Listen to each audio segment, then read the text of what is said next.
The idea that the Christian church fully replaces Israel, and that God's done with his eternal promises to the Jewish people known as replacement theology, doesn't hold up when you dive into the text. First, God's covenant with Israel is rock solid, eternal. Genesis 17 verse 7 says, "And I will establish my covenant between me and thee and thy seed after thee in their generations for an everlasting covenant, to be a God unto thee, and to thy seed after thee." Everlasting means no expiration date.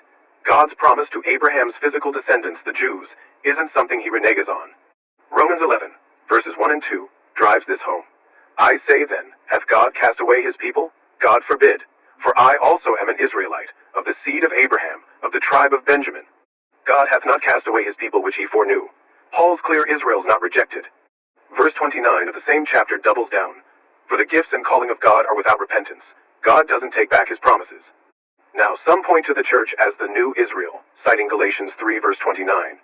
"And if ye be Christ's, then are ye Abraham's seed, and heirs according to the promise."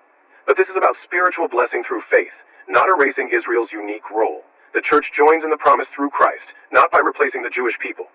Romans 9 verse 4 lists Israel's ongoing privileges. Who are Israelites, to whom pertaineth the adoption and the glory, and the covenants, and the giving of the law, and the service of God, and the promises. Then there's Jeremiah 31 verses 35 to 37, where God ties Israel's existence to the sun, moon, and stars. "If those ordinances depart from before me, saith the Lord, then the seed of Israel also shall cease from being a nation before me forever." That's a divine guarantee Israel remains a nation, period. Finally, look at Ezekiel 37, the Valley of Dry Bones vision, where God promises to restore Israel physically and spiritually. Verses 11 to 14 describe a regathered nation, not the church. The 1948 reestablishment of Israel as a nation fits this like a glove. The church is grafted in, as Romans 11 verse 17 says, but it doesn't uproot Israel. God's promises to the Jewsland, nationhood, and a future ironclad in the King James text. Replacement theology ignores these clear passages.